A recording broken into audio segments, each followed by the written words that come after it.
Jeff. Here we go.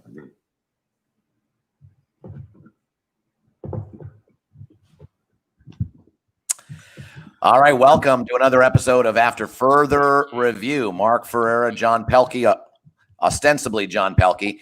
Jeff Taylor is our producer. John Pelkey is, busy with other commitments.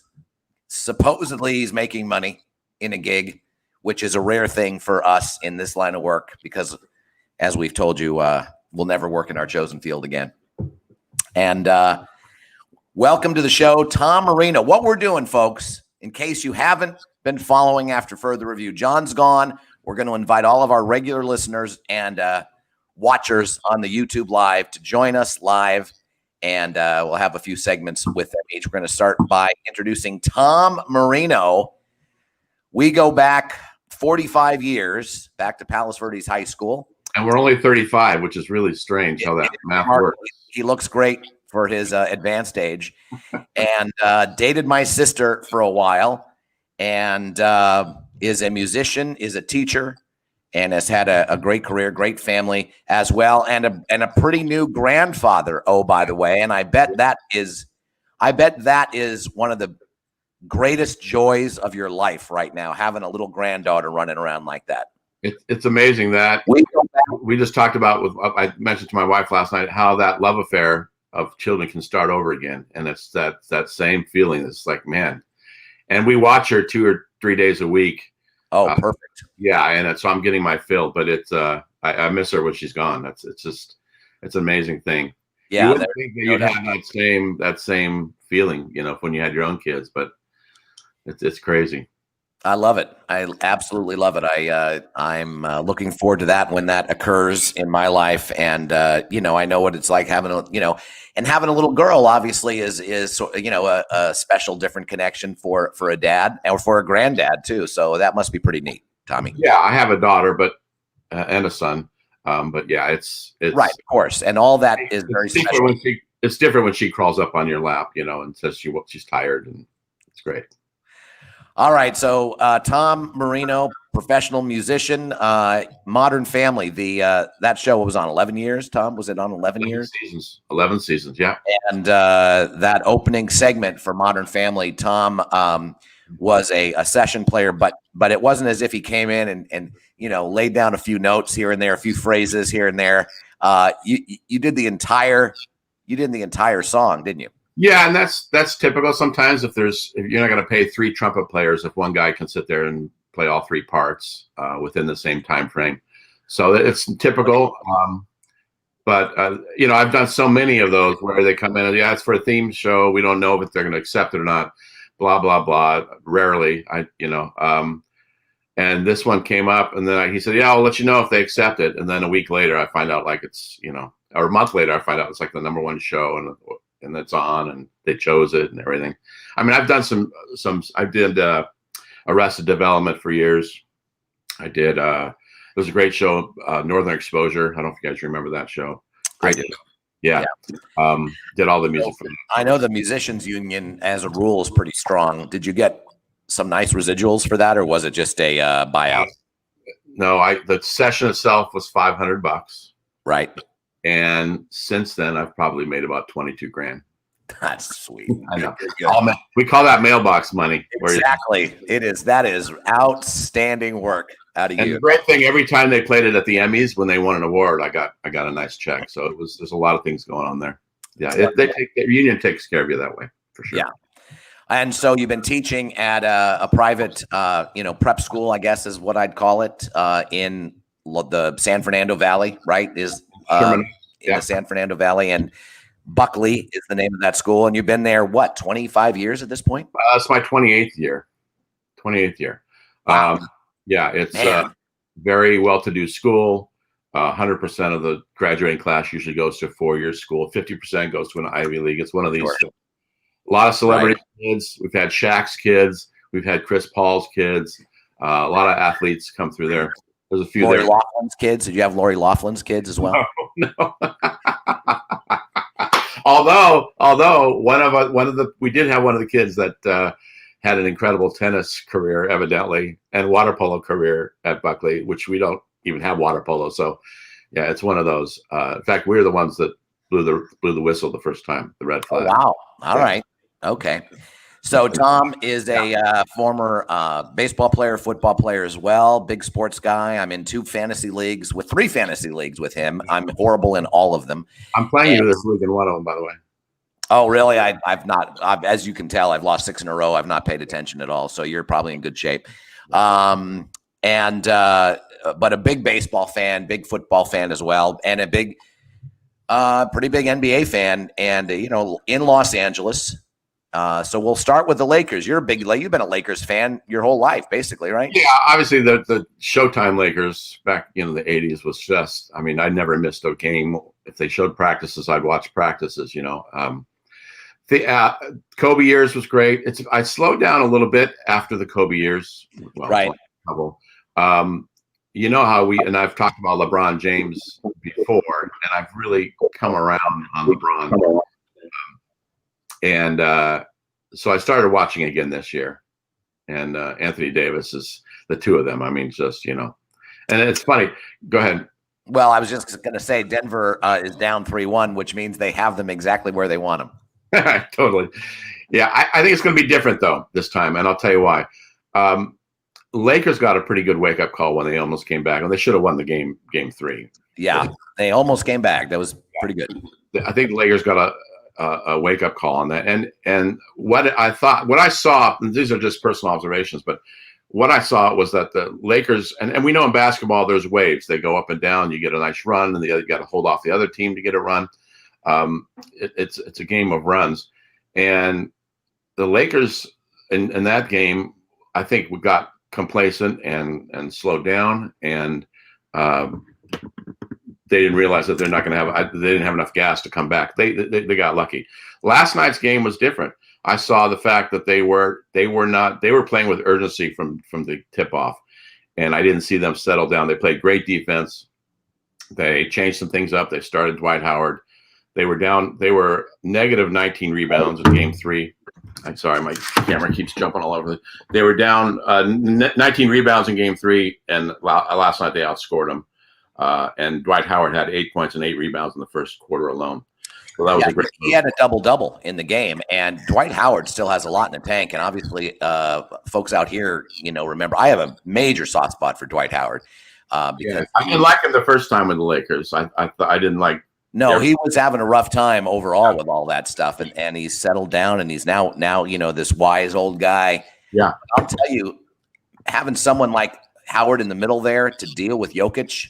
Well, he shut him down last night. Jokic did. He shut him down, and so now it's just now you got to let now you kind of let Murray do his thing, but it's not a two-headed monster anymore. And Murray still got his 32 points or whatever it was, but. He was something else last night. Did you see that Jordan-esque layup that he did? Yeah. No, that's a good team. Denver's got a very good team, and it should be a lot of fun to see if the Lakers continue to start Dwight Howard, which I think is a very good idea. All right, I'm rooting for him. I want LeBron James to win 3 championships with 3 different teams. This player to do that. He's a good guy, and I like what he's doing for the city. And I think there's not enough power in the East to beat the Lakers. So. Probably not, but don't underestimate Eric Spoelstra. That's what Jeff says. I know. Big Eric Spoelstra guy. All right, we'll see. I know. All right, so let's now talk about Dodgers. The Dodgers, dude. The Dodgers. You're a big Dodgers fan. You're an Angels fan as well, though, right? Yeah. It's been 50-50 for a real long time. My dad grew up in Chicago, Cubs fan, and when he moved out here, became an Angels fan. So I kind of grew up as an Angels fan first, Dodgers fan second. But having lived in the South Bay with you in Southern California, it was so much closer to go to Dodger games than it was to Anaheim. It's a long drive to Anaheim, about an hour and a half. And now it's about 2.5 hours of traffic. But became more of a Dodger fan. It's like I said, it's probably been 50-50 all along. I know. So they've won their 8th consecutive division, which is amazing. Yeah. They've got a remarkable organization. Everyone understands that. They not only have a loaded team now, but they have a loaded farm system. Yeah. if you're in that division, if you're an opponent of the Dodgers, if you're a Giants fan, you're pretty depressed about the whole thing. But tell us what's going to happen in the postseason, because obviously that's been their bugaboo. They got to 2 World Series, but 8 consecutive postseason runs, 7 of which didn't lead to a championship. What's going to change this year? Trash cans, I think, will be a factor. The lack of trash cans, then? It's amazing that, and of course I'm going to bash the crap out of this team, but it's amazing how the Astros didn't win the division, and yet there's no crowd noise in the stadiums. You could clearly hear a trash can if you're banging on it. I don't know how they didn't win it. Anyway, the Dodgers are in great shape. The pitching, they have, especially in the 3-game series, I think, with Kershaw and Buehler, and Goslin's been great, May's been great, and even Urias has been great. Plus, the bullpen shuts down everyone. Yeah, they don't even need Jensen. They're stacked. They did it right, and they have a great coach, I think. I didn't like him when he took Rich Hill out of the no-hitter, but after that, I've kind of no. He's a good coach, and he knows what he's doing, and I think he's handling the players really well. So the Dodgers are going to play either the Reds. Was it Reds?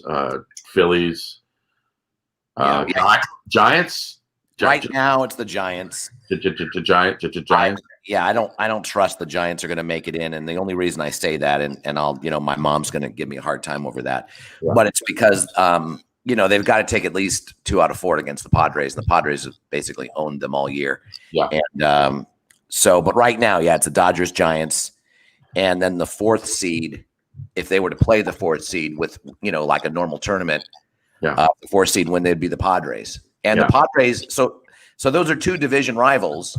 They were 6-4 against them in the season, right? And they were 6-4 against the Giants as well. So that, but they were, they were like what, 5-0 against 6-0 against. They dominated the rest of the league and the American League West. Yeah, no, absolutely, and that's that. I think it's that pitching, and when you get in those hitters, that lineup has got to be the best lineup in baseball, from top to bottom. So who gives them the most problems then, Tom? Well, if they play the Reds, the only thing I'm worried about the Reds is the 3 starters: Castillo, Gray, and Bauer. With Bauer's tenacity, I love that, and Gray seems to be settled in after his injury, and Castillo's just always lights out. 3-game series, a lot can happen. Seriously, if 7-game series, it's a different story because you got to go a little deeper in your pitching. But you got to give the lineup, though, the hitting lineup to the Dodgers. That worries me a little bit, but go ahead. You were going to say something? No, I was just going to say they get past that 2 out of 3 series, which I think is the most nerve-wracking thing for any 1 or 2 seed. Yeah. Once you get past that, it's going to be 7-game series to determine who wins the pennant and then who wins the World Series. Any team, let's assume you get past that, and now you have 7-game series where the best team, usually can win. Right. What team in the National League gives you the most problems, and what team in the American League gives you the most problems?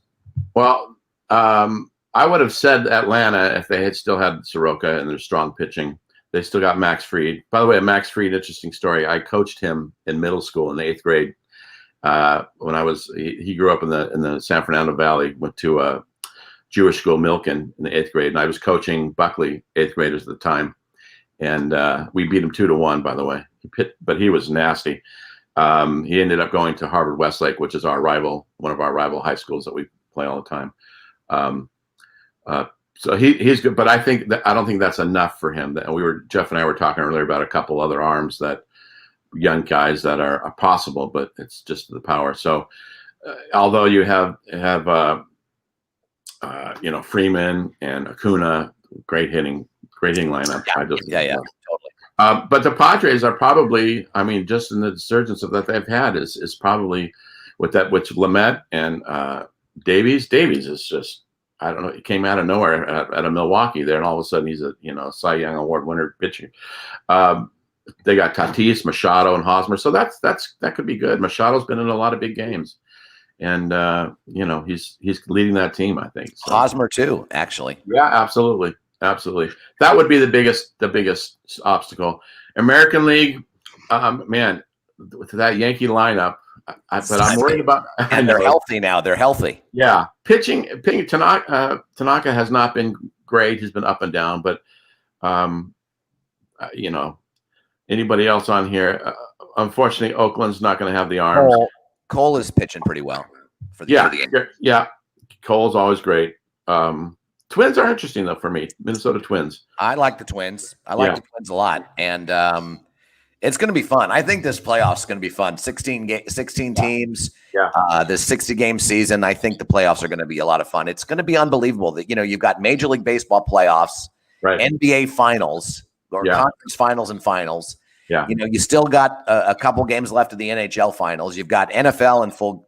The college football is finally going to start playing real conference opponents as opposed to Joe's college for nuns by the sea.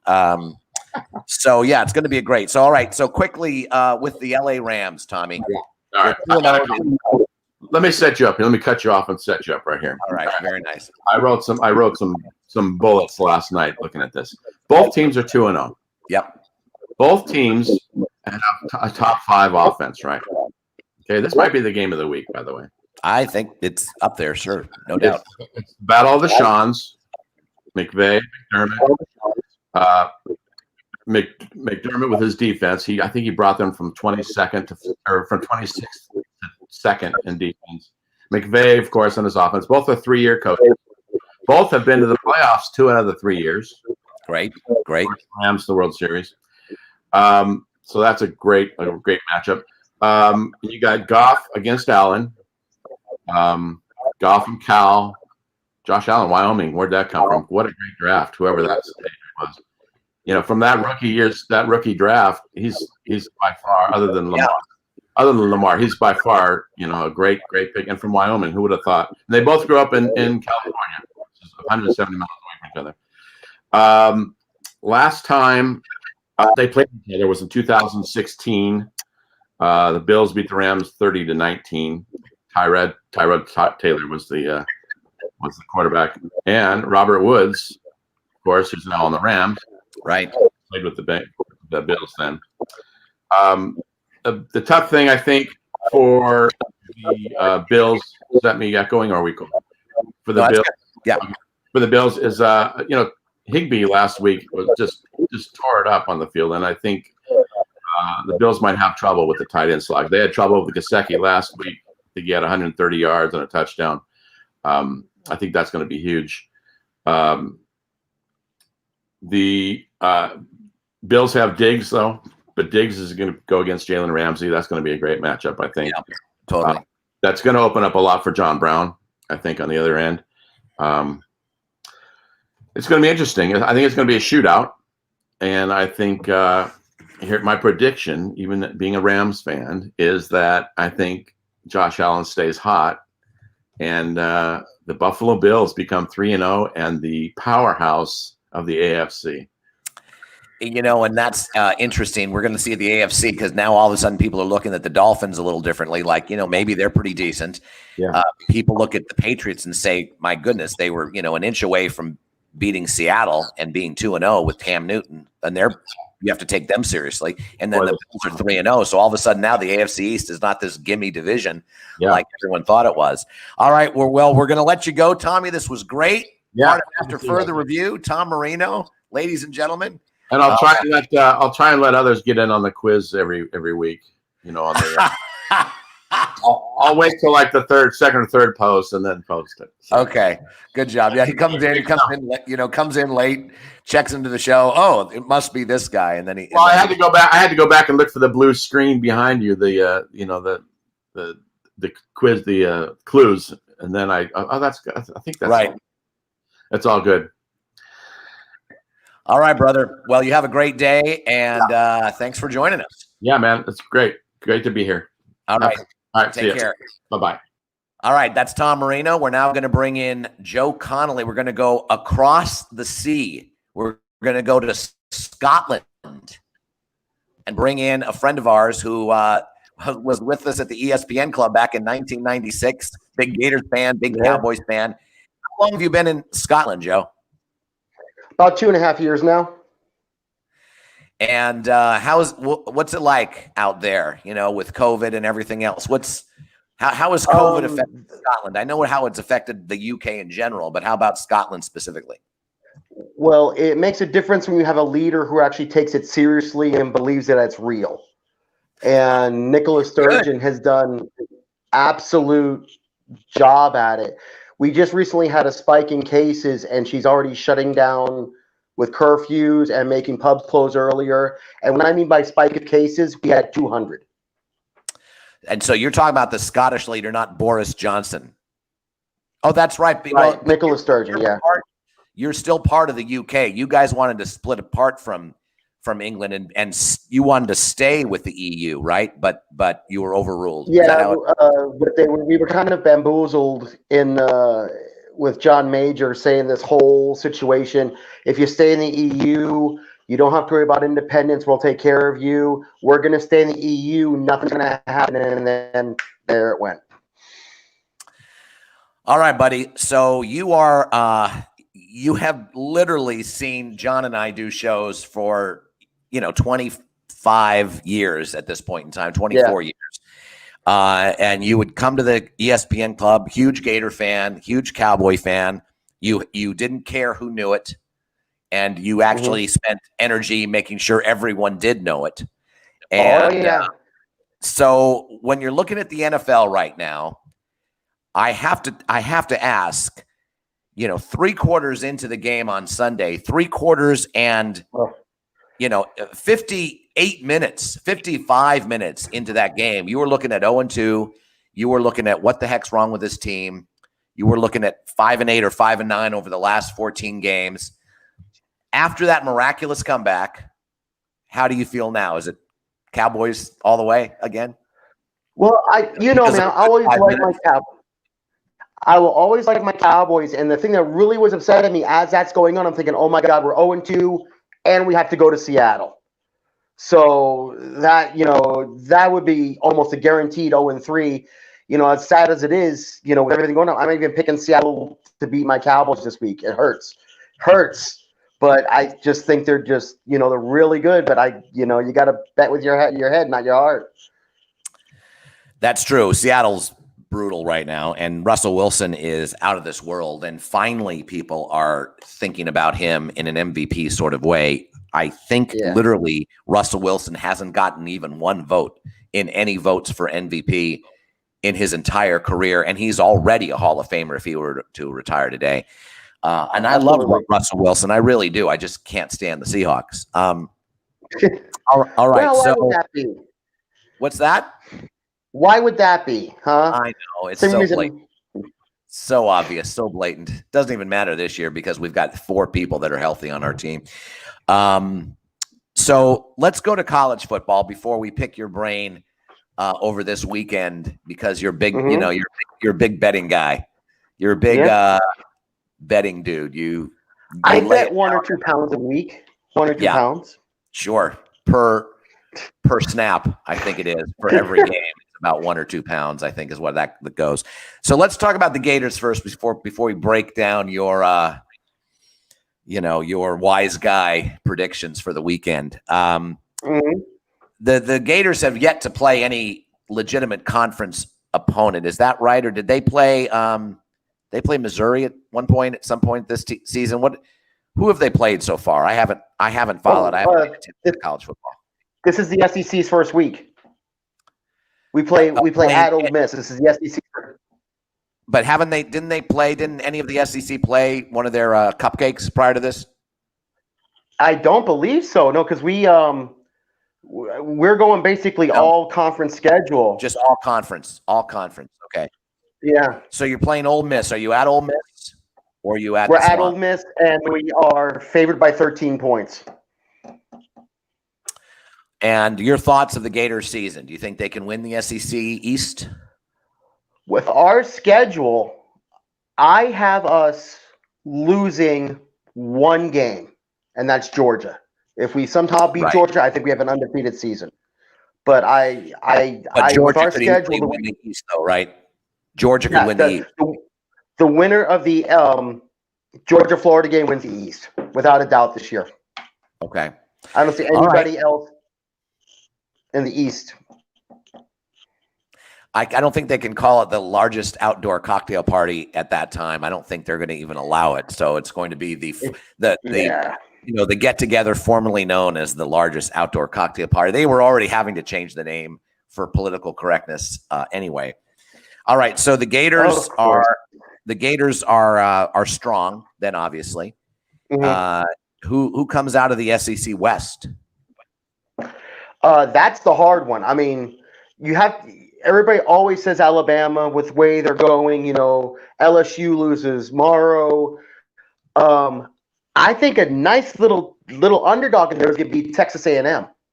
Just how they recruited well. I like them. I really think Texas A&M is going to be a little surprise in the West. You're wearing an Astros hat. We'll just briefly touch on. That would be a Cowboys hat, sir. That would be a Cowboys hat, sir. It's hard for me to distinguish between those two teams. All right, but so I am an Astros fan. We won't touch on baseball right now, even though the Astros aren't in the playoffs, or they will be after today, more than likely. Yeah. Let's go to the weekend's games and your betting line. First of all, I know you were 12. What was it? 12-1 week one. Yeah. And you lost a lot of the over-unders, but in terms of the I was about 50% 12-1. on the over-unders. I was 50% on the over-unders, but I only lost the one game on the covers. And how about week two? I did a little worse. I wound up with 9 wins, but still 9 wins. I'll take it. 9 against the spread. Dang, that's 9 really against good. the spread. And you're 0-1 right now, though, right? Because you picked Jacksonville. Yeah, I picked Jacksonville last night. Yes, most people. I mean, yeah. All right. So the rest of the week, why don't you go down the schedule and tell us what you think is going to happen? Well, I always do 3 locks for college and 3 locks for NFL. The cover, the over/under, and what underdog I think is going to possibly win. But before I get into that, I have to ask Jeff a question. Is he wearing a Hurricanes hat? Do I see that right? Say that again. Is he wearing a Hurricanes hat? Looks like he is. Yeah. As a Florida, he's wearing as a Florida State fan. You're an avid listener, so you must have heard the episode when my allegiances became one. My nephew is going to be a first-year player for the Florida State Seminoles baseball team. So now I'm a Florida State fan. I've always been a Hurricanes fan. It's been a tough decade or two. Hey, tough decade. You see this? Tough decade? Really? How long since we won a playoff game? Come on. 19. I Well, no, you've won a agree, playoff game, but I think you've won one. No, you've won 2 playoff games since 1996, right? Yes. One with Romo and one with Dak. Yes. So that's very sad. That's a quarter century. And you've won 2 playoff games and have not got to the Miami hasn't won a championship since 2001. That's true, but that's a long drought, but it's not as long a drought as the Cowboys or the 49ers in terms of championship. Well, it's funny. Like I said, going back to the lines, for college, my cover this week is going to be Texas minus 16.5. Texas Tech is a high-powered offense, but this is the one that I researched pretty good, and I think Texas is going to cover that line pretty well. And the over/under is going to shock people. I think Florida State and Miami goes under 57.5. That's going to be the shocker of that one. It's strange when you see lines. When I'm doing this, there's certain lines that say, "Oh my God, why is that?" And the one that struck me so hard was Army plus 11.5 at Cincinnati. I think Army wins that game outright, and that's going to be my underdog to win the game. I like that. I like that a lot. They look very strong. Now, for my NFL picks, again, people are going to get shocked about it. I locked that Baltimore covers 3 on Monday night against Kansas City. Just he's a beast. I mean, you cannot, as a quarterback, and in that situation, that have those weapons, that line, and that coaching staff, it's going to be, knock on wood, Dallas versus Baltimore in the Super Bowl. And I'm worried at that. All right. So you like Baltimore over Kansas City. And then for the over-under, I think Tampa Bay and Denver is going to fly over 43.5. That's way too low for that line. I mean, Denver doesn't score a lot, but, I mean, that's just way too low for Tampa. Denver will put some points up there, but I can't see that happening. And my underdog to win will be Cincinnati beating Philadelphia. Ooh, okay. And what's the line on that? That's a 4.5? Yeah, I locked it in at 6.5 because I see a good line like this early when it comes out. I lock it as soon as I can when I see, that's gonna change. So I got it at 6.5. So I took the cover and I took the underdog. So yeah, as I like to say, live it, like it, lock it, because those are the winners right there.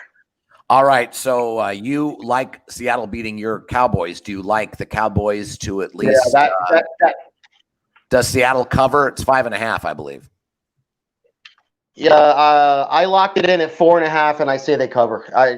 I hate saying it, and that's one of those games where I hope I'm wrong. I absolutely hope I'm wrong. I love this. What the Cowboys did put an energy in the Cowboys, and I really hope it carries through. But if you look at the history of the Cowboys and say it's been almost 25 years since we've done anything significant, which team in the NFL, let's think about this, where the owner is the GM? How many teams? Oh, wait, one. And let me ask you about Green Bay and New Orleans. That's a tough game to call. New Orleans is favored.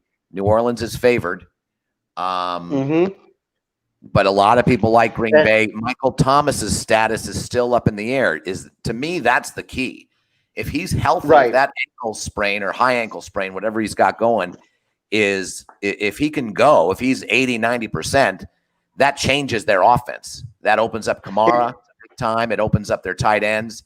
And even Sanders, who's had a tough start, Emmanuel Sanders has better chance.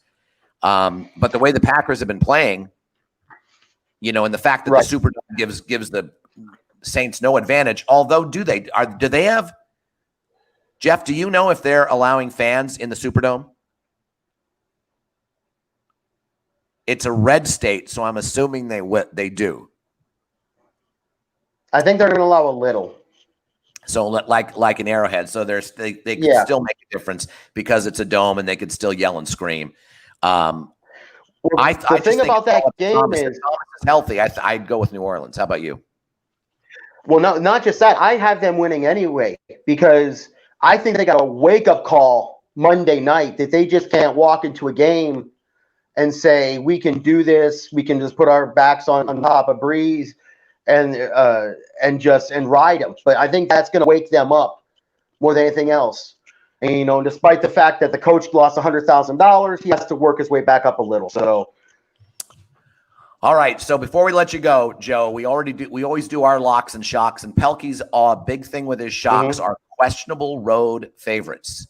Okay, questionable road favorites, the ones this week. The 49ers and the Giants. The Niners are only favored by 3.5, and they're very banged up. So that's a road favorite. Tennessee is a road favorite at Minnesota. Minnesota's looked horrible. Tennessee's looked good, but that could be a trap as well. Another road favorite is the Bucks over the Broncos.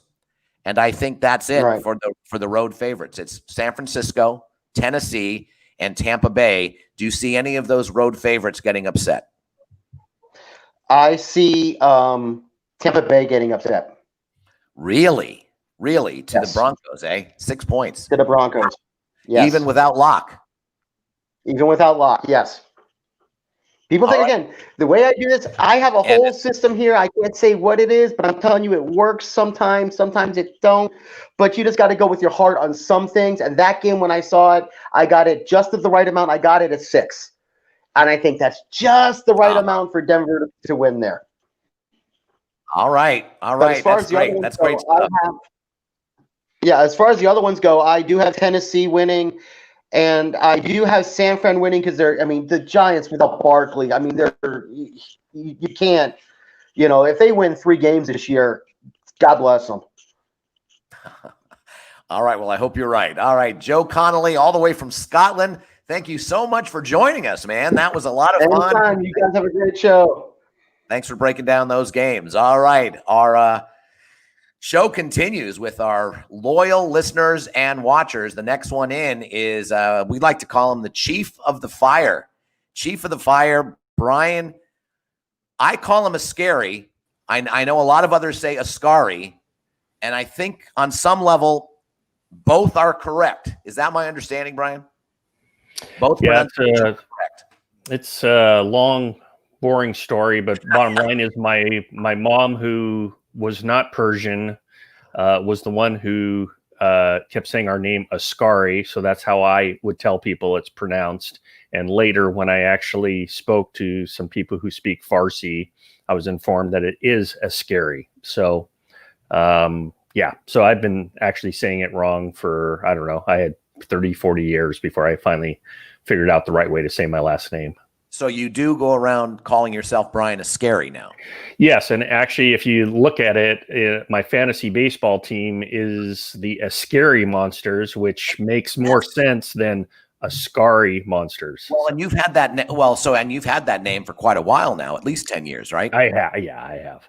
So that's why I always thought I heard people call you Ascari, and I thought, I didn't connect it to a Scary Monsters, but I should have, and I've always called you Ascari, so I feel good about the instinct I showed there for the entire time. Speaking of Scary Monsters, you are in our South Bay Rotisserie League, which goes back 34 years, and you've been part of it for a long time. You, like me, for the most part, struggle. We usually, as a rule, finish in the second division. Yes. And this year, however, you have been essentially leading wire to wire in this truncated season. And because it's such a short season, because 60 games, you can't build up enough runs or you can't build up enough lead in any category. Things can be so dynamic and shift so quickly. Just yesterday or 3 days ago, you had fallen to second. Then you were ahead by like 3 or 4 points. And now I think you're behind by a half a point to Paul Collette. So in your mind, and I know you're a natural pessimist. Yes. In your mind, how do the Ascari Monsters win a championship, which I think the entire league is rooting for because of your history of not doing that well? Well, I don't know what to say. I mean, yeah, I pretty much think that I'm going to choke. I've been a pessimist about this the entire time. I've never led in the standings this late in the season. Right. And I know it's just all the wheels are going to fall off. I've been saying this for the last 2 weeks. In some ways it has, but somehow I've managed to remain in first place up until this week it got a little dicey. So we'll see what happens this weekend. I've got I only have 4 pitchers with starts left for the next for the weekend, and they're all starting tonight. So that could make or break me in some of those pitching categories where I'm close on, say, WHIP or a couple other wins. I'm also there's going to be a point or two difference based on that. So we'll see.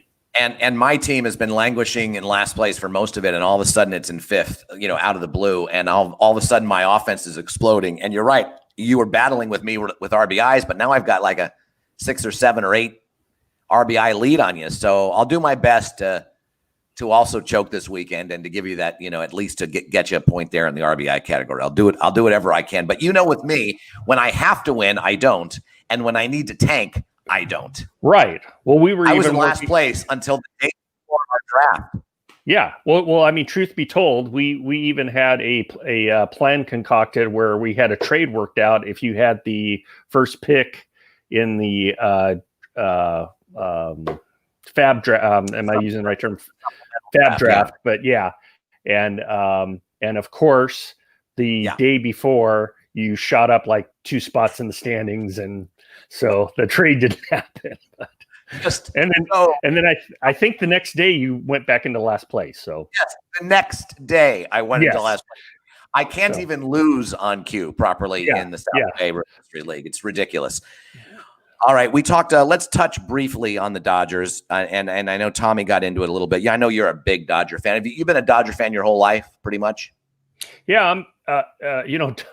Tom and I are really oddities from the standpoint that I grew up also a Dodgers and Angels fan. I think actually my first game was California Angels, Chicago White Sox game when the White Sox were wearing their red and road gray uniforms. I can even remember back to going to that game with my dad. But so I really do like both teams. But yeah, the Dodgers also from since I've been a little kid. So you've seen this, and you've probably been frustrated the last 7 years. It's now 8 consecutive division crowns, no World Series to show for it. But this team, like last year, actually, has been the best in baseball all year long. And most experts, like last year, I must say, think that they're going to, get to the World Series, probably win it this year, finally, for the first time since 1988. Tom's a little concerned about the Reds on the outskirts. He's next most concerned probably about the Padres. And the only thing that worries him in the American League is the Yankees lineup, but usually good pitching beats good hitting. So what are your biggest fears? What are your most concerned teams, if you will, going into the postseason that can trip up LA? Well, I mean, just I'm completely in alignment with Tom as far as worrying about the Reds and their pitching in a short series, if that were to come to fruition. Obviously, the Padres are the upstart team, and frankly, I mean, I would see, if you're just a baseball fan and you don't have a pony in the race, I mean, I would be rooting for the Padres. No, they're a fun team. There's no doubt about it. Yeah, I mean, there's definitely that is a team that also, by the way, does not have a lot of history as far as, I mean, obviously they don't have a World Series victory. No, and they do not have only been to 2. Right. Entire existence. Yeah. Exactly. So they definitely worry me, but I'm obviously going to tell you, if it does happen, and I know a lot of things have to fall into place, but I'm going to be really worried just based on the whole fate thing if the Dodgers have to open with the Giants. Yeah, I know on paper it's a ridiculous matchup, and the Dodgers should just waltz through any type of series with them. However, there's just that. It's the Giants Dodgers. It's the Giants Dodgers. Throw out the record books. Exactly. And forget about anything on quote unquote on paper. That would just be. I know Jan, who is online right now. I don't know about my mom, but I would be very classy about it, Brian. I wouldn't gloat, at least publicly. Not too much. All right. So tell us first about your career. You've had a great career. This is just a classic American story, rising up through the industry of your choice until you got to the top, essentially. So give us a little thumbnail of, because this is sort of going to be an intro to the next topic we're going to tackle. So go ahead and tell everyone, what your career has been since basically, I guess, the early 80s, if not the late 70s, all the way to a few years ago when you retired. Well, essentially, I was the little kid, just like everybody else, that ran out to go see the fire engine anytime you heard the siren go by, or got excited when you saw the fire engine, going with its lights and siren down the street. And I essentially didn't grow out of it. I got involved in the Fire Explorer program when I was in high school, and was very, very lucky and fortunate to get hired at a very young age as a single function paramedic with the LA City Fire Department, and worked with them for about 6 years. And then I got my dream job working for the County of Los Angeles, and worked my way up the ranks and made it to battalion chief, and spent 32 great years with that organization, and retired as battalion chief. And it was a wonderful career, and it's an overused term, but I was and I still am living the dream. It was really I'm just so blessed and so fortunate to have had the career that I had. Yeah, and you really did it right, and you're right. You're a humble guy. You give credit to everything around you first before you give credit to yourself. But you made all the right choices. You made all the right decisions. Unlike a lot of your friends who made. Well, we won't mention any names. we won't go down those paths right now. But and you were able, and California is a very good state in terms of supporting public service people. Yeah. And the unions are strong, and so you have a nice retirement as well. You were in LA County during '92. What was that like during the riots?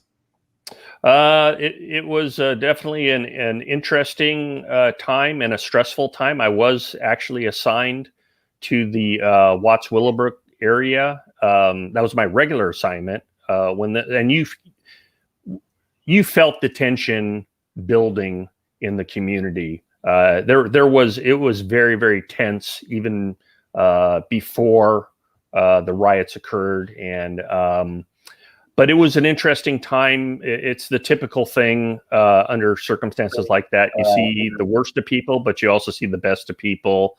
And again, the thing I always like to point out is people have a single view through the media, which they're doing their best. I get it. But I mean, there really were a lot of good people, and are a lot of good people in those areas who are very, very supportive of public safety.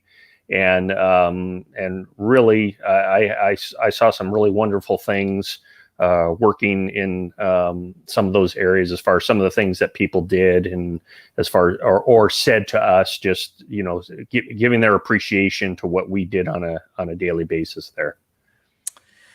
So now you're retired, and you look at what's happening in California. It's happened over the last few years as well. This season seems to be more acute, I guess, than others, with the wildfires and with it just out of control. I don't know what the drought situation is in California. I don't know what your water situation is like in terms of rain. I do know that we hear that you haven't raked the forests or whatever, and that's what we hear too. But as an actual expert in that kind of thing, what's your take on why these things are happening so vociferously, and the reaction of the state to deal with it? Well, it is like everything. It's a complex problem. There's a lot of factors involved. Obviously, to me, the obvious factor is the weather conditions. So officially, California was in a drought from 2012 to around 2019. The drought was declared over, quote unquote, around 2019 because we had a very, very wet winter that winter, unusually wet, and whatever the criteria is that they use. It brought the water table up, or water levels up, so that we technically weren't in a drought. However, with that said, I mean, we're still experiencing very, very hot temperatures. And what that does in turn is it dries those fuel beds out, and it makes them very receptive to any type of ignition source.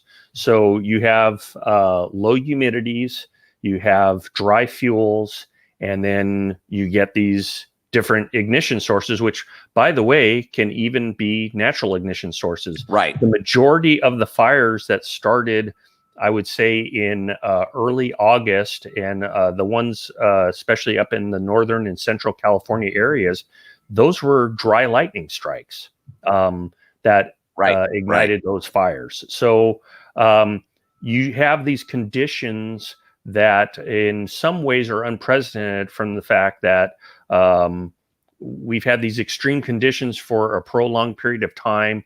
You have other factors such as bark beetle infestation that has killed a lot of the trees.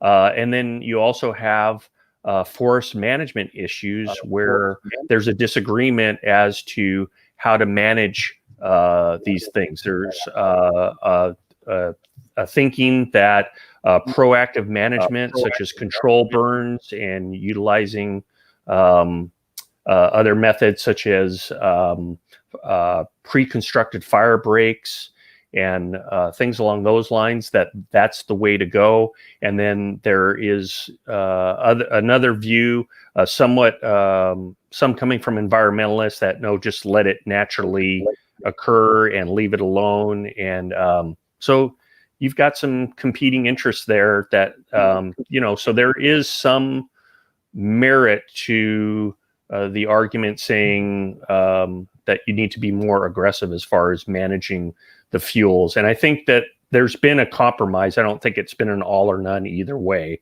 But again, it's complex. That's what it is. And, both sides take complex issues and take a grain of truth in each complex issue and then run with it as if that's the one and only way. And that if you don't agree with that, you're an idiot. That's unfortunately where our discussion is, discussion is in this country about all those things. All right, brother. Thank you very much for joining us. This was a lot of fun. We could do this all day long. Good luck with your Dodgers, especially if they play the Giants. Thank you. I'm only saying that publicly. I know really you don't believe believe it. It's completely insincere, but I'll still accept that. You'll accept it. Yeah, Thanks I'll for your accept expertise and appreciate you listening to the show as much as you do. Brian Ascari, ladies and gentlemen, thank you very much. All right, now we bring in to After Further Review, Lenny. Lenny, who goes back with us a very long way as well. I think started watching shows at the ESPN Club. Oh, I don't know, Lenny. I want to say 2001, buddy. Was that it? Or earlier? 98? I met you in 97, my man. 97. See, that's bad. 97. 1 year after the club opened. You cost me $20,000 because I met you and then I bought into that stupid DVC. There you go. That's what it is. A DVC at the boardwalk at Disney's, Disney's Boardwalk 20 Resort. $20,000 you cost me. Thanks, buddy. Well, 20 grand over 23 years isn't too bad if you get free hotels there for a week every time. It's not free. Well, it's free. I mean, you actually pay to stay there, even though you've put 20 grand into it. It's like a condo. You have to pay maintenance fees.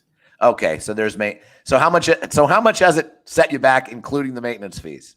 Like about 50 grand. All right. Well, I'm still working after 34 years. Yes. You've been at Verizon how long now? 34 years, buddy. Wow. And and your job hasn't been affected at all by COVID. You've been working steadily the whole time, or was it shut down for a bit? No, we've been nonstop. Okay. Go ahead. They cut out the visits like our installers going to people's homes and things like that. Like I said, I'm in the legacy side of the business. I'm not really, even though, we support the wireless side from the union. We're a union shop and we support the non-union wireless side because all they have are retail clerks. They don't actually have any technicians. But so what's your actual gig as you support the legacy side of things? We handle the network. We cover like the new turn up of new equipment into the network from pretty much all of the northeastern United States. New equipment with the fiber, and there's still some legacy stuff out there with copper and things along those lines. But like I've told you several times, I know I can put the system together, I can make it work, but I can't work this damn computer. Well, that's fine. That's you're like me. We're the same age. We're old white guys. So good luck. Good luck with really anything in life at this point. Man. I'm suffering 60. I'm at 60 now already for a little over a week. So, and I will be that in a week. And one of our guests coming up later in the show turned that in August. So yeah, big year for 60-year-olds. All right. So Lenny, you're obviously if anyone didn't know before, they can tell by your accent. You're a big Pittsburgh guy, and but you're a Packer fan. Yes, sir. And how did that happen? I mean, you like the Penguins, you like the Pirates, you like Penn State. Joe Connolly was talking about living in misery, my man. I just wanted to hang on to this hat. You want to talk about misery? Yeah, 1979, 79. 2 playoff games in 35 years. Not wins, just 2 games. Just 2 games. Yes, that's rough, dude. That is rough. Yeah, and so the last time you won a World Series was 1979. You went to those 3 straight playoffs in 90, 91, 92. And then I think you've had 1 playoff game since, or 2? 2. Okay, and one Giants was and the Reds. Giants, yeah, where Brandon Crawford hit the only postseason grand slam by a shortstop in Major League Baseball That's history. the guy. Just, I don't know why I know that, but Yeah, I do. That's okay. Well, I have an interesting trivia question for you, buddy. I just found this when I was scanning through some things, doing a little research for the show. Do you know which Major League Baseball team has the most Hall of Famers? well, I would guess the New York Yankees. I did too. And that's incorrect. Then the next, I would say, I would say the Giants. I would You're say, correct. Yep, the San Francisco Giants. That kind of caught me a little. I guess they incorporate the New York Giants into that too. You know, they do, but you'd figure that if they had the most Hall of Famers, they'd at least have I don't know, a third of the World Series championships that they have. At least 22 World Series. At least you'd figure, but no. I mean, remember the Giants had 5 Hall of Famers in the '60s, got to 1 That's World true. Series and lost. Yep. You know, Willie Mays, Willie McCovey, Gaylord Perry, Juan Marichal, Orlando Cepeda. I mean, what the hell is going on? Anyway, I still get upset, and I was 4 and 5 and 6 during that era. Anyway, Well, that goes back to my love for the Packers, because as growing up, Right. when I first got attracted to football, it was probably about around age 8 or 9, and that was in the heyday of the the Sure. Lombardi Packers, and you've stuck with them ever since. yeah, I just I like the team, and I like Bart Starr, and Donnie Anderson was on that team. Probably don't remember him. He was a running back, and just stuck with him. And there's some good stories about him, and it just became a good franchise. All right. Well, we do a lot of locks and shocks, and I know you like Joe Connolly. You're kind of big betting guy. You do your share, and you have you have relied, if I should say that word, which is always dangerous when we're talking about relying on John and I. Well, don't say that. We don't want to upset John. We're paying him a little homage here because he's not here, right?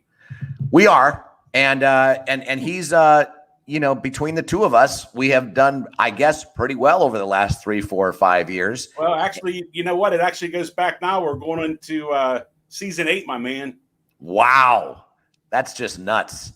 Yeah, you tell me about it. It's like one of the longest streaks I've ever been on in my life.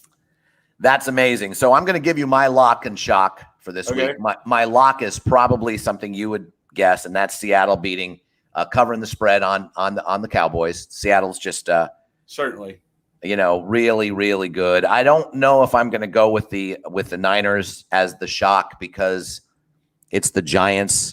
My heart says I should go with them as a shock, but the Giants are just so bad. I am going to pick Minnesota over Tennessee. I can see how that could happen, and I was going to tell you that my Yahoo my Yahoo fantasy notification just popped up about an hour ago, and Kittle's been rolled out again, so they're going to be without him, and he's a big part of that offense, my man. Who are they going to throw the ball to? Is Jimmy G going to play? We don't know that. He's day to day. Mostert is day to day. I think Debo might be back, though. That will help. It's rough. They've got Bourne. They've got Kevin Bourne, who's decent. They've got the rookie Ayuk, and their offensive line is banged up. It's brutal. It really is brutal, and it's on that damn turf again this week. So I don't know. Niners are in tough shape. They're banged up pretty bad. So let's talk about another. I mean, are you going with them maybe as an upset with the Giants? Oh, I don't really like that game at all. That's a game that scares me. I think you got the right state. And God forbid I'm saying this, because just a week ago I was bashing this team. But and this is not, I have nothing to back this up. And Joe Connolly was talking about feelings and things along those lines, that all these sports announcers on TV are just talking about how wonderful the Indianapolis Colts are. My shock this week are going to be the New York Jets. Wow. Now it's a big line. Yes. So you're not saying they're going to win outright, but they are going to win outright. Wow. I think really? It's going to be an upset. Field goal.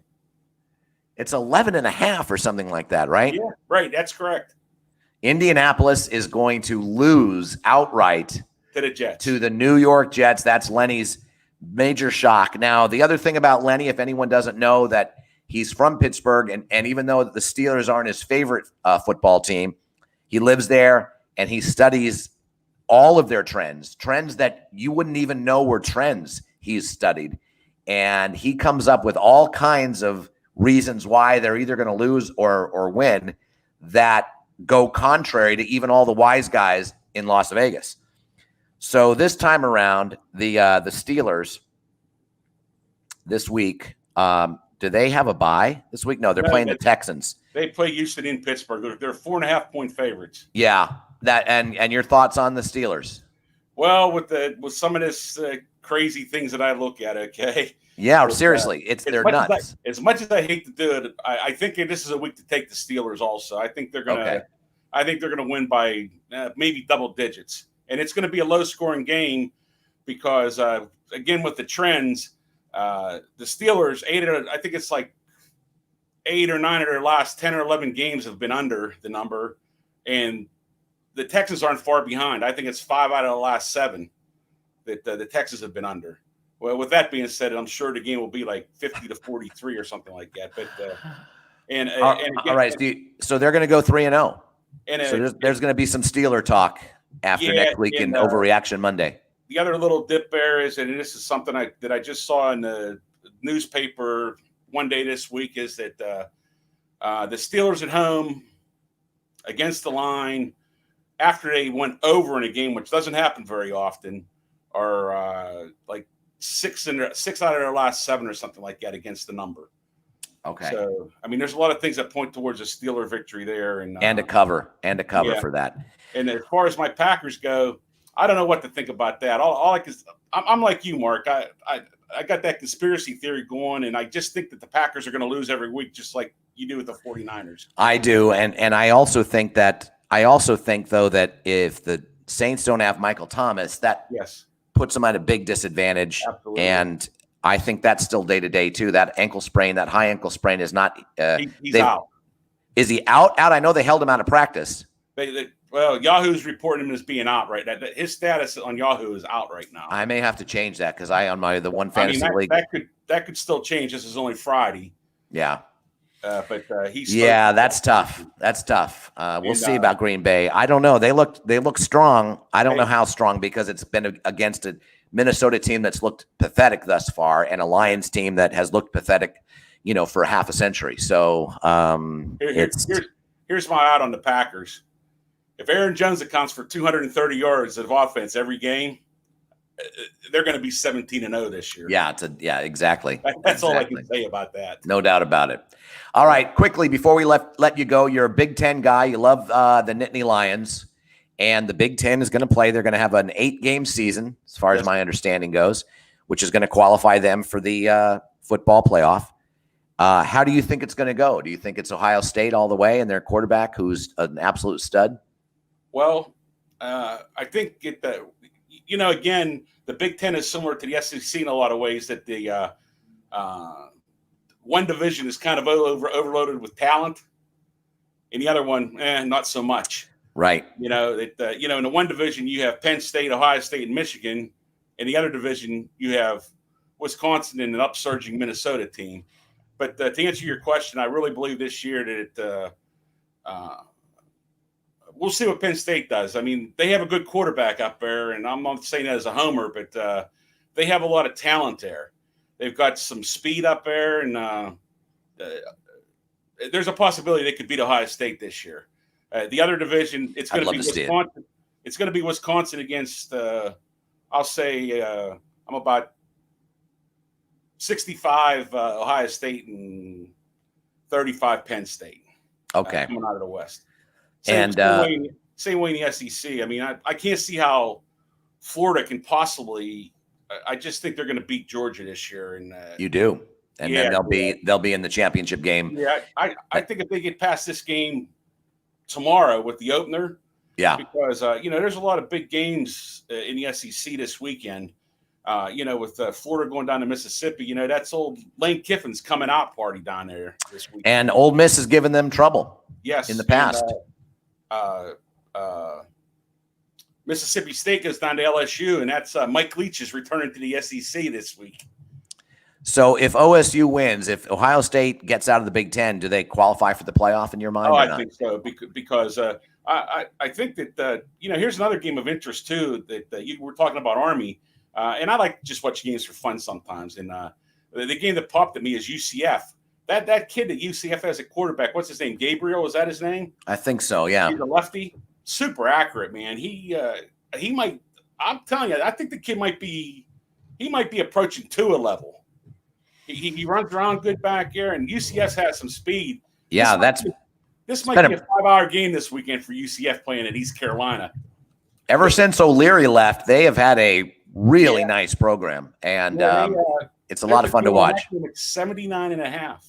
Wow. It keeps going up. All right, buddy. So you got my lock and shock. My lock, and we'll get you John's later. My lock is Seattle. My shock is Minnesota beating Tennessee. Okay. And thank you very much. It's great having you in here.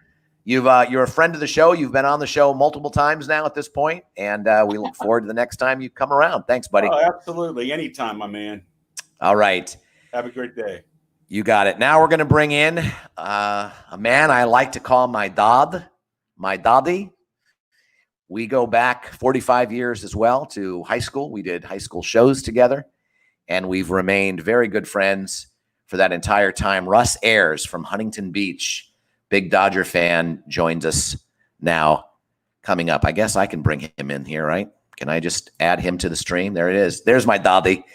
Daddy! Russ Ayers, Huntington Beach, highly successful man, father, husband, friend, has had a great career, navigating the world of medical supplies, sales. Is that fair to say it just in those 3 words, my dad? Okay. Sure. Yeah. And first of all, let's say, how are you? It's great. Oh, by the way, to see your face.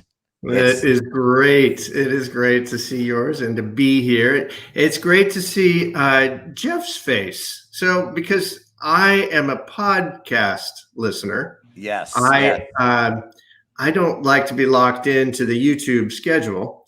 I know Pelkey's feelings about this, and I know your feelings about this.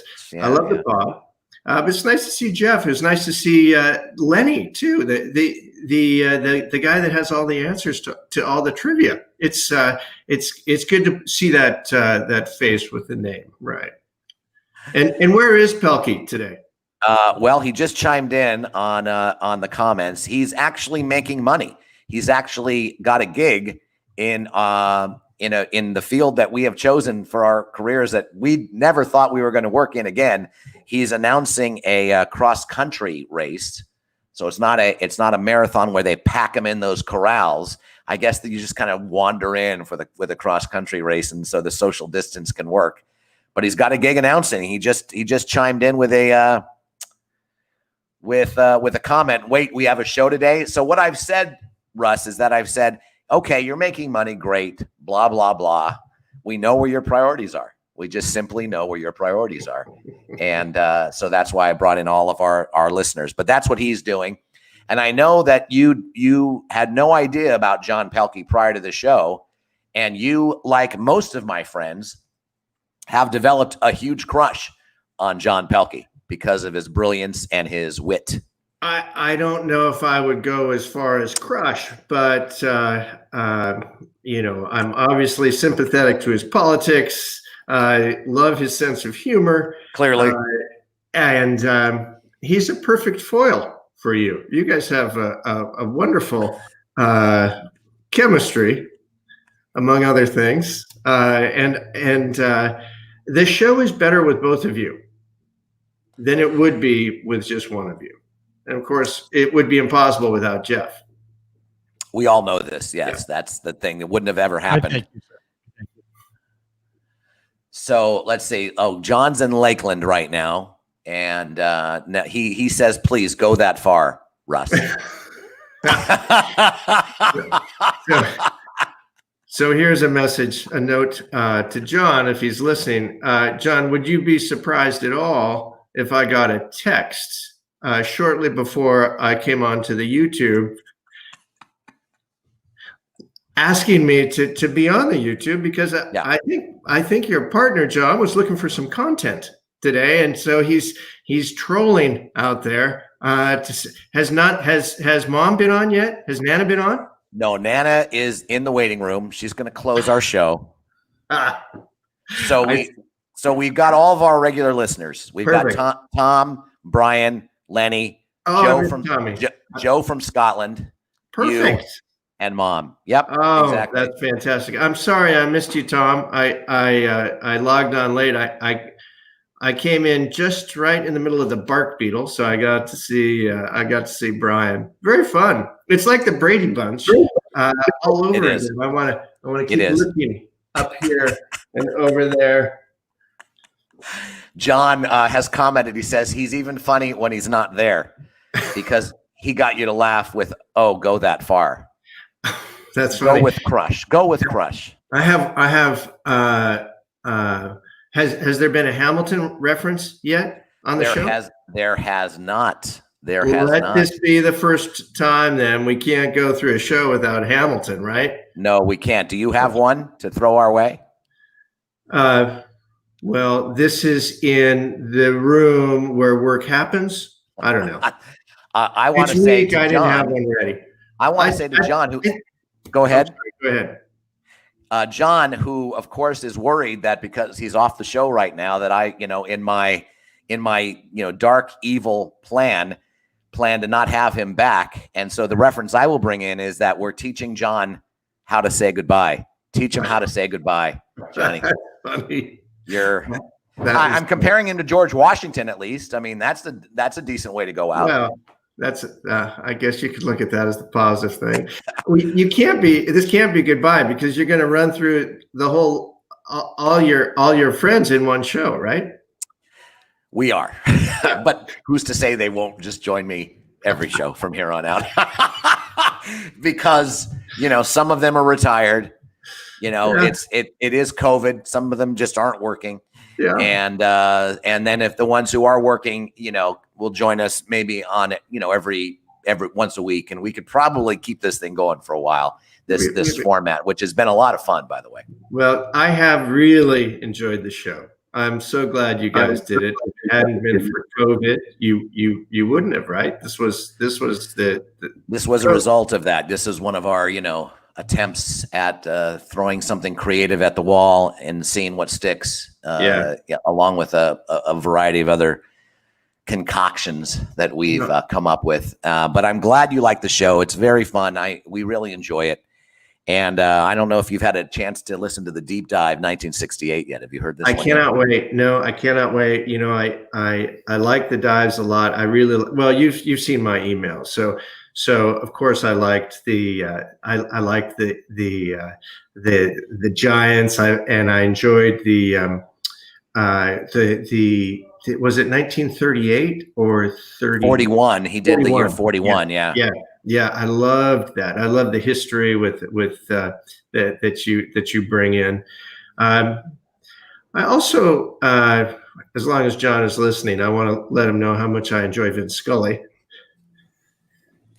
And I haven't his Vince Scully. I understand. I haven't heard Reasonable Man in a while. We want Reasonable Man. No, Reasonable Man is hilarious. And no, it's really good. He does both characters in Reasonable Man. He does someone who's just reacting just well over the top. And it could be Reasonable Man and Vince Scully, actually.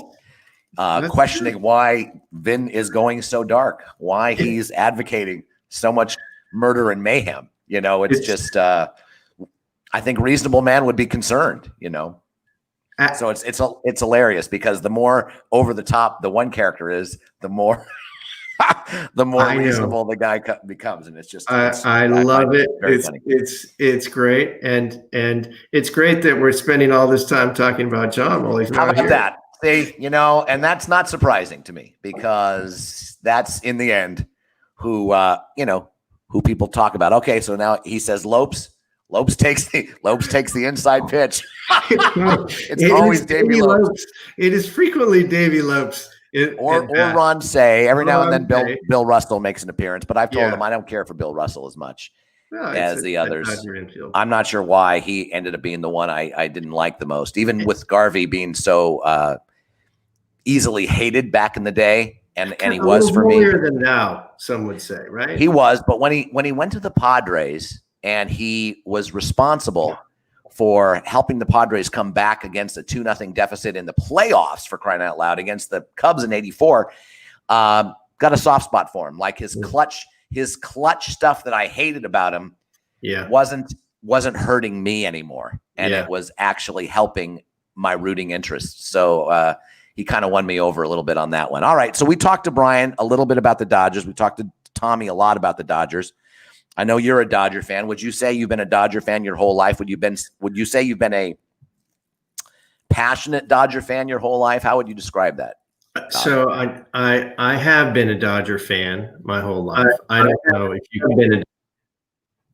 know if you could say that I'm a passionate or have been a passionate fan. I mean, you guys are encyclopedic in your knowledge, and not just you and John and Jeff, but the listeners. I mean, it's amazing the recall that you guys have. I don't have that recall. I watched a little of the game last night. They were up 2-0, and I went back to basketball. And I never saw the rest of the game. I haven't checked the scores this morning, so I don't think that makes me very passionate. But Dad took us to the games when we were kids. That stadium in the Ravine is spectacular. It is. It's beautiful. Beautiful. In spite of the fact that they had to bulldoze a bunch of Latinos right out of their homes.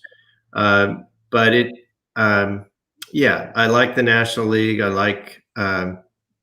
I've always liked the Dodgers, and with that comes not the same level of hostility that you have for my Dodgers, but I have that Giants Dodgers thing angst. What is it? A little bit. Yeah. Brian's worried about the playoffs because it would be typical if this highly mediocre Giants team somehow upsets the Dodgers and thwarts them again from trying to win their first World Series. Yes. If John was here, I'd say, how long has it been, John, since the Dodgers won the World Series? And he'd say, since 1843. Yes, he would. We know it's been since 1988, but we do. They've had so many chances. And I don't know if you saw this or if you talked about it, but there was a GoFundMe when Houston came to Dodger Stadium. Did you hear about that? No. It was a GoFundMe page to get a plane to fly over Dodger Stadium when Houston came. And just say cheaters or something? Astros cheat, bang, bang. Wow. Yeah. Wow. They got the first funding and then they funded a second plane. They had no trouble funding that. Right. Okay. So who's the pitcher that got into it with him? Joe, I want to say it's Joe Kelly. Lewis. It's not Kelly. Joe Lewis. Joe Kelly. Yeah. You know, I've never had anything against Joe Kelly. He's a little skinny for my taste, but other than that, but when he hit, I guess it was Bregman, right? Jeff, it was Alex Bregman that he hit. And then he went off and he did that face something along those lines. And I just thought, that is just so unseemly. That is just such do you want your kids seeing that, Joe Kelly? You really want your kids seeing their dad look like their bratty younger brother. I mean, really? Anyway, that was just me because I don't that's give the all Dodgers any benefit of any though. doubt. What's that? Go ahead, Jeff. That's old school baseball. That's the way you're supposed to play. I want my kids seeing that. No, I don't mind him hitting the player. I mind the face afterwards, which just was so Oh, okay. Okay. Yeah. off-putting. Just so off-putting. It was the face. It Yeah, it's like wasn't the taking a hit. guy after you already knocked him down. Yeah, it was kind of, I don't know. Your thoughts on that, my dad?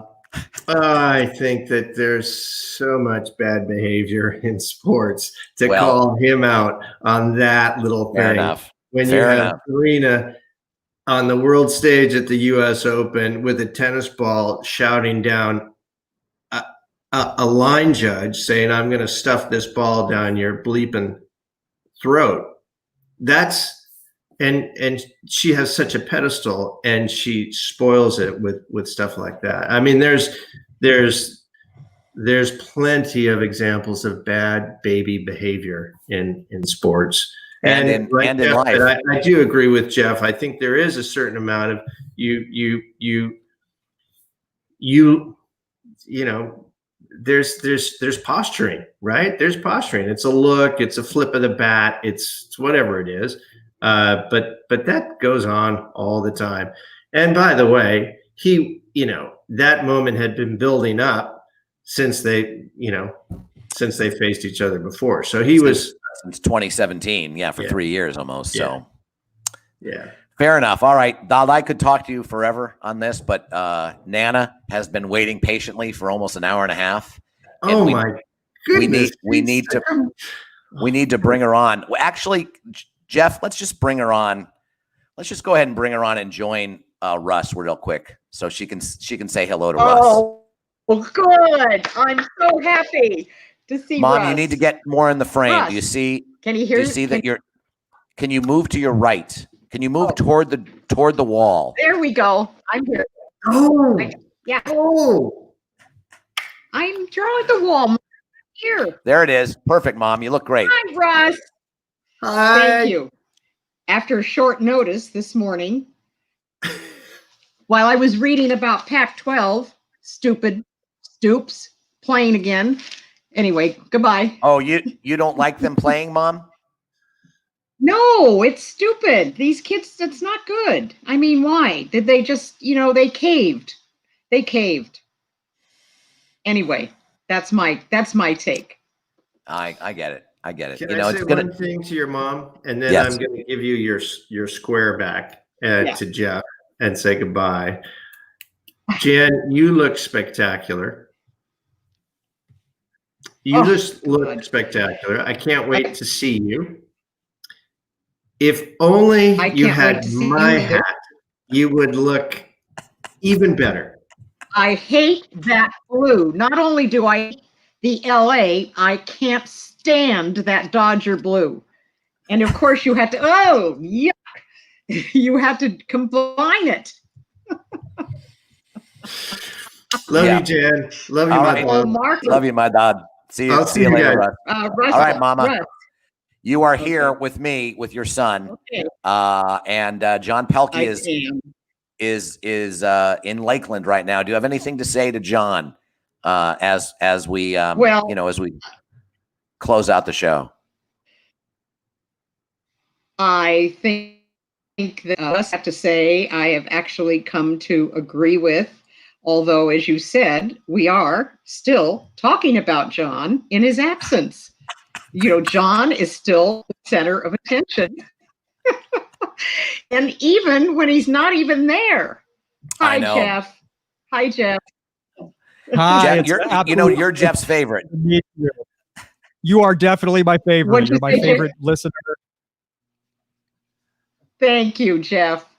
Well, and No, it's my- and I love the fact, great job. And you have to sit there like you've been, gagged. We can't ever hear you say anything. And I know you have opinions. Well, I actually, when we started this, I tried to not talk at all. They talked me into talking, and then they realized that I say things that they'd rather not hear, so they gagged me. It's an order. It's written. I can show it to you if ever necessary. Okay. See, that's Okay. not true. That's not true. We Anyway. used to have a thing called the bubble check with Jeff. That has faded away recently, but we might bring it back. Although the closer we are to the election, the more dangerous that may be. But it's probably the most needed, Yeah. though. We Well- need civil discourse, don't we, Mom? Or you don't care about civil discourse, do you? Yes. No, I really bemoan the fact that all those years that we lived in Palos Verdes, which when you think about it, was really more of a Republican, at least our friends that were Republican. We had a few that we knew that were, but nobody ever identified one way or the other, but we'd be social with these people, and your father might get into a discussion with someone else, but it would be at a dinner party or whatever. Nobody was angry. Nobody hated one another. Now it's a totally different thing. And Jeff, you're really kind of a moderate, aren't you? Jeff, I would aren't you a tell libertarian? myself that. I'm very close to libertarian, but I do want to credit you and your husband. You raised your son, whom is the only child of yours that I actually know, because Mark and I for years have been having political conversations, and we always end up at the end still just as friendly as we were at the beginning. And that is something that I not only enjoy, but I think it really reflects on a person's character. And of course, you and your husband are the reason he has that character. Of yeah, course, Mom. little For does all- he yeah, know, that, Mark, that goes for all how the bad. angry That I goes get. for all the flaws as well. So. Well, you Yes, take the good, that's you right. take the He's bad, got the, you take them Take both, the and good then with the you have bad. fun. Yep. All right, Mama. as So his let's younger. Okay, let's talk. no, what? go ahead. As his younger sister say? I was What? going to say, as his younger sister would say, she's got the best and the worst of the two of us, of my husband and I. And I think Mark kind of does too. Although Mark is a lot like my father, so he just, he kind of is a little bit of an even keel and says nice things about people or teams I wouldn't say nice things about. And so anyway, Well, thank you, it just Jeff. gave me a bigger point of view when I was at the club, at the ESPN club, because we had fans from everywhere, Mom. We had fans from the Midwest, from the Northeast, and we would just see normal people rooting for their teams, and you start thinking about those teams, and you just start thinking about That's right. you just start being more of a fan of the game than your team. But it didn't diminish the passion I have for my teams, but it did open me up to respect and understand the good in other teams a little bit better than I had before. I was out of a little sports bubble, if you will, by being at the ESPN club. All right. Now, Speaking of sports bubble, every show I have to talk Giants or 49ers. And we've already done a little bit, but we're going to have some more San Francisco talk right now because you're wearing a Giants hat. At the moment, Mom, they're the 8th seed. They lost last night in a winnable game. They should have beaten the Rockies, and they would have been in better position with the Padres coming into town because the Padres have owned them all year. So I'm very nervous about this weekend. But Brian, especially, you heard this, is nerve. Can you imagine if it's because it's 2 out of 3, anything can happen with 2 out of 3. Easily the worst team could come out on top in a 2 out of 3 series. Wouldn't that be unbelievable if we thwarted the Dodgers this year? When, like last year, when the Nationals did it, Of course I would. everyone has said that they're the best team in baseball. But what are the odds, though, Mom? Not very good, right? I'm not hopeful. Brian and I chatted during the show. We were chatting, and he was being very nice. Unlike he was a few years ago when he said some not very nice things when we were arguing about the Dodgers, but that was a long time ago. But no, it would really be a miracle. It would be, how many games were we down when we played Kansas City in, I mean, they was 10-0 the night before or something, or 10 to whatever. And we came back maybe would be that. I don't know. I just don't know. I don't think we can do it. Where are we? Where would we be playing that game? Would we have to go to Dodger Stadium? We would, yeah. I think it's the first, Mark? the 2 out of 3. Yeah, the 2 out of 3 game Too bad. is at the home park. Can you hear me? Okay. And then okay. after that, Okay. it goes to Bubbles. And the National Yeah, League right, bubble right, right. is either San Diego or Los Angeles. So regardless, it's going to be in Southern California. The Giants, every time, and they haven't played well in Southern Yep. California this year at all. But the fact that they're in it going into the last week of the last weekend of the season, is pretty fun because no one thought they'd be in this position. So I give Gabe Kapler a huge thumbs up. Yeah. And people seem He's to like really him in done- San Francisco now, right? The writers seem to have come around on him and all that. Yes. Yep. And the analytic thing is still, on our sports talk radio show, they make fun still of the analytics, but they see where they have this thing whenever they talk about computer, they have a sound of like a geeky guy on a computer with all the when they talk about analytics, and it's funny. But maybe it's worked. I don't know. Maybe it's worked. But Yeah. he is. And Kyle Shanahan was on this morning. So Nick Mullins is in for sure. Oh my gosh. He told he said, since I'm talking to you, thinking he was only talking to KNBR. He said, since I'm talking to you, yes, Nick Mullins will be the quarterback. But who's the guy? Ian Rappaport. It was either Ian Rappaport. He picked it up on Twitter and then tweeted it out. So now it's not a secret until Sunday. But anyway, So no we'll see. Garoppolo, no Kittle. No Kittle, golly no Moses. no Solomon Thomas, no. Oh God, I don't know. There's Obviously I don't know how many. Nick Bosa, but what about Debo? Is Debo in or not? I don't know. I don't Okay. remember. Maybe a possibility, as All Kittle right, is a Mom. possibility.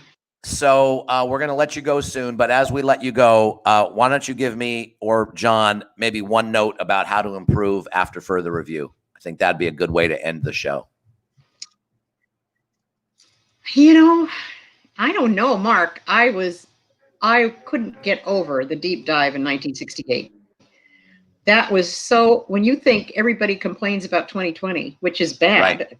terrible, catastrophic, but I couldn't believe all the different things that actually happened that year. So those Right. deep dives are great. I really find those, and I would think that you would get a lot more subscribers if somehow everybody knew that's what you did, Yeah. I You'd tell think. people to One would subscribe. think. You don't have to watch. Yeah. I said you don't even have to like Any- the show. You don't have to listen. You don't have to do anything. Just subscribe to the YouTube, subscribe to podcasts. Right. But Um, maybe we'll break I through. I Durka. think you guys are doing a great job. What? All right. Pardon me? All right. do. Well, don't- I appreciate that. Does Dad ever listen I- at all? The other day, I've been forgetting to watch it. And so I said, I'm going to go watch Mark now. And, okay. And off he goes I'm actually sitting where he parks himself every day because he's doing, but listen, Mark, when you think He's teaching. He's teaching. he's teaching tomorrow for 6 hours, 6 hours Unbelievable. on Zoom. Unbelievable. Taught last night, taught Tuesday 6 night for 2. Yeah. So 6 hours. Dad's And- a college professor, in case anyone doesn't know this, at the ripe young age of 83, and is on Zoom 6 hours in some days, which is unbelievable. So I know the teachers Yeah. out there can relate. Tommy probably can relate to that. But all right, Mama, Tommy can it's relate. it's hour 34, well past what I'm comfortable with after further review. Okay. But thanks for joining us. Goodbye, Thank you to Tommy. Tom I Marino. wish Tommy had, yep. Thank you to I Joe wish he had- Connolly, who says, "Do I respect Yep. this?" Go ahead, Mom. I know. I like Joe You said you Connolly. wish I've not what? met him. To put sugar. No, behind Joe's him. great. Joe's great. We're gonna have Joe on more, and we're gonna have everyone on more to talk some stuff. But that was great. Joe Connolly says, "Do you respect and support the Seahawks?" No, I don't. So yes, there is an exception. God, to every no. rule, Joe. No, And neither do I. Thanks to Brian Ascari. Thanks to Lenny. Yep. Thanks to Russ Ayers. And thanks to Jan Russ. Ferreira and Jeff Taylor for all of We us, will see including Russ at the absent. Thanksgiving. What's that, Mama? Russ at Thanksgiving. Hopefully he'll come down and visit with Chris and Amy. We'll see.